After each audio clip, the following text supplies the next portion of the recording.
أعوذ بالله من الشيطان الرجيم بسم الله الرحمن الرحيم الذين قالوا إن الله عهد إلينا ألا نؤمن لرسول حتى يأتينا بقربان تأكله النار. دی آیت مبارکه کې د يهوديانو اهل کتابو دویم قباحت ذکر کړي چې هغه په یو باطل دلیل سره د پیغمبر د رسالت نه انکار کو. حضرت ابن عباس رضی الله تعالی عنہ روایت ته فرمایي چې د يهوديانو مشران د نبی کریم صلی الله علیه وسلم خدمت کې حاضر شول او دا مطالبه وکړه چې زموږ سره په تورات کې الله تعالی دا وعده کړی ده چې تاسو په یو پیغمبر باندې ایمان نه راوړئ تر څو پورې چې دی پیغمبر یو قربانی نه کړي او دغه قربانی آسمانی ور نه سیزلی. د نبی کریم صلی الله علیه وسلم نمخ کې چې څومره پیغمبران راغلي دي نو دا غوی په شریعت کې به طریقې کار دغه چې کله به غوی صدقه وکړله د الله په نوم به څه شی صدقه کو یا مال غنیمت چې بدوی ته په جهاد کې میلاو شو نو هغه شی به په خپل استعمال کې نه راوستو بلکې هغه په غر لپاسه کې خودو یو آسمانی ور براغه او هغه به وسېزلو نو څومره مال چې پای کې صحیح هغه به وسېزو کم چې په پاتې شو نو دای به مقصد دا چې دا مال درست نه دی او که یو صدقه قربانی یو مال به هغه ور ونسېزلو د دې مقصد به دا چې دا الله تعالی قبول نه کړلو. د دې مطالبه وکړه چې زموږ سره په تورات کې دا وعده کړلې شي دا وصیت مونږ ته کړلې شي دی چې کم پیغمبر راځي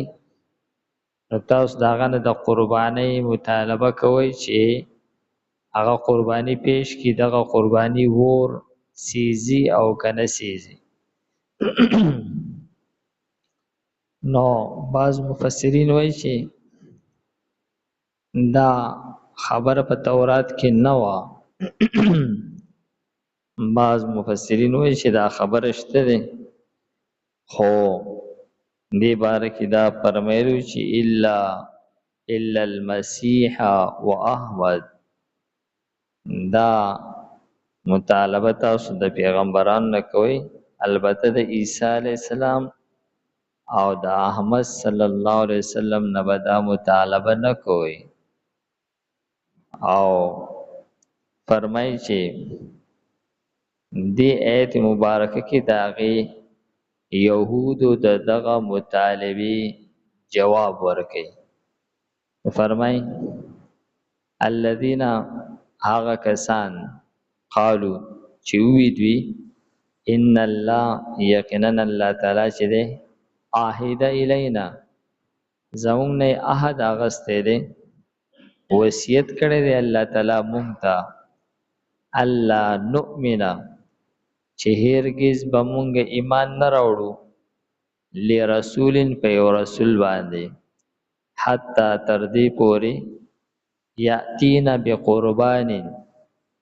چې راوړي دی یو قربانی دا یو ساروی ذبح کول یا یو بل شی د الله تعالی د رضا د پاره ورکول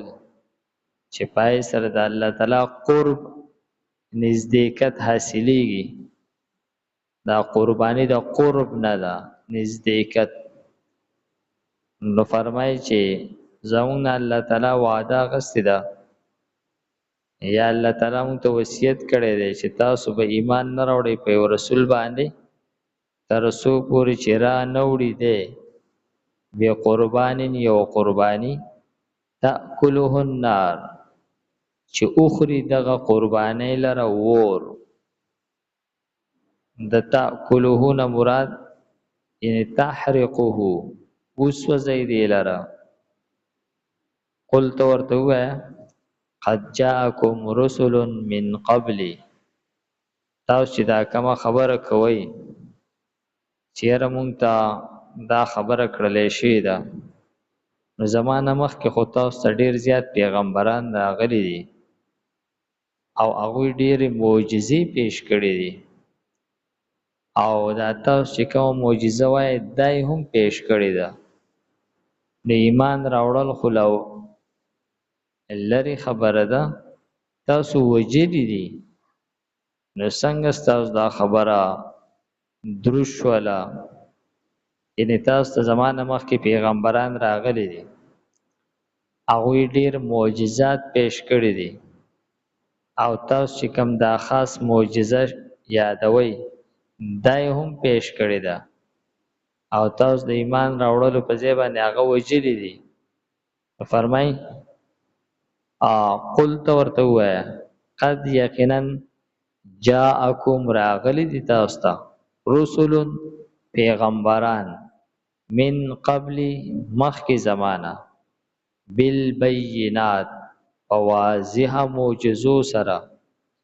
وبالذي او په هغه معجزې سره هم راغلی دي قلتم چې تاسو یې زوتوئ تاسو چې کومه معجزه زوتوئ په دې سره هم راغلی دي فلما قتلتموهم تاسو هغه وجل ولې تاسو خو وجلی دي ان کنتم صادقین کچری تاسو رښتونی یې کچری تاسو رښتونی یې چیرې موږ سره الله تعالی دا وعده کړی ده نو اوس چې کوم پیغمبر راځي هغه موږ ته دا قرباني پیش کوي نو که تاسو دا خبره صحیح وي نو زمانه مخکې خو ډېر پیغمبران راغلي دي ډېرې معجزې پیش کړي دي واضح او دا تاسو چې کوم معجزه یادوئ دا هم پیش کړې ده تاسو خو ایمان څه کوئ چې تاسو هغه وجلي دي نو فرمایي فإن کذبوک نو که چېرې دوی دروغجن ګڼي تا لره نو ته په دې باندې صبر کوه دې باندې خفه کېږه مه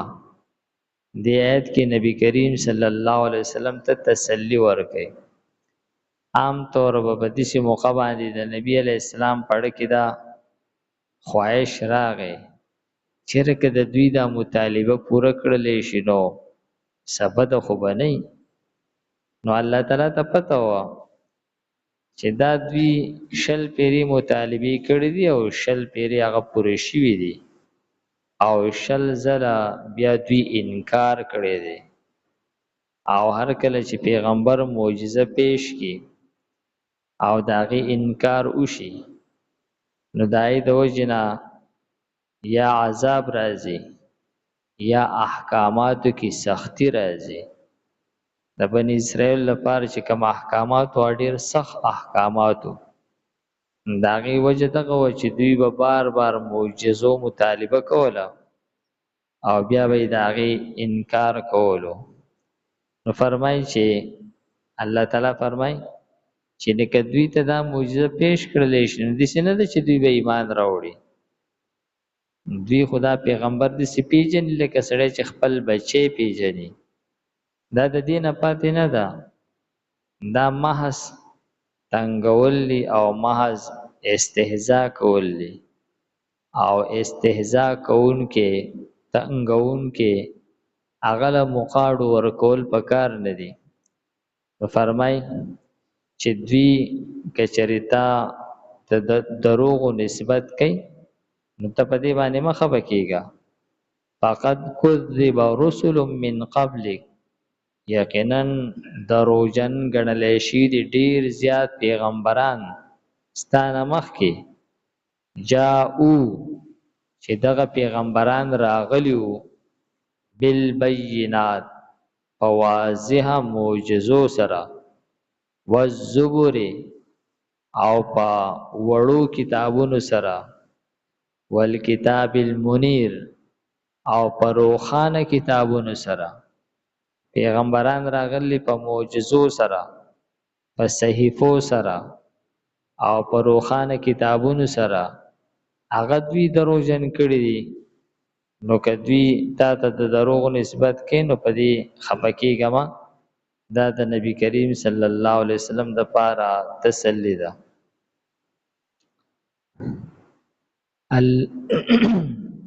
الذين هغه کسان قالو چې وی دوی ان الله یقینا الله تعالی چې ده عهد الینا وعده غسد زمونږه الله نؤمن دا چې هرگز مونږ به یقین نکو لرسولن په یو رسول باندې حتی تر دې پورې یاتینا چې راوړي مونږ ته بقربانین په قربانۍ سره تاکلوه النار چې اخري هغې لره اور قل ته ورته ووایه